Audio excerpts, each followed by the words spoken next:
పెమ్మసాని చంద్రశేఖర్ గారు మన central minister. ఆయన ఒక ప్రెస్ మీట్లో ఆయుష్మాన్ భారత్ గురించి చెప్తా అందరు రిజిస్టర్ అవ్వండి అని చెప్పారు. ఓకే, బాగానే ఉంది. అదే ప్రెస్ మీట్లో ఆరోగ్యశ్రీలో నిధులు లేవు, ఆరోగ్యశ్రీకి డబ్బు లేదు, ఆరోగ్యశ్రీ ద్వారా హాస్పిటల్కి డబ్బులు వెళ్ళట్లేదు, హాస్పిటల్లో వైద్యం అందట్లేదు ఆరోగ్యశ్రీ ద్వారా అని చెబుతున్నాం. సిగ్గుపడాలి సార్. మీరు మీ ప్రభుత్వాలు సిగ్గుతో తలదించుకోవాలా.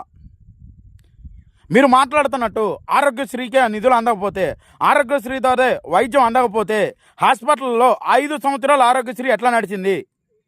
గత ప్రభుత్వంలో 5 సంవత్సరాల్లో కొన్ని లక్షల మంది ఆపరేషన్లు చేయించుకున్నారు, కొన్ని లక్షల మంది వైద్యం చేయించుకున్నారు. సరే, ఇది కూడా కాదు సార్, మీ ప్రభుత్వమే నడుస్తుంది, సెంట్రల్లో మీరే కదా, రాష్ట్రంలో మీరే కదా. సరే, గత ప్రభుత్వం ఆరోగ్యశ్రీని నీరు కార్చింది అనుకో, మీరు పునర్వైభవం కల్పించండి ఆరోగ్యశ్రీకి. అది పోయి నిధులు లేవు, అది లేవు, ఇది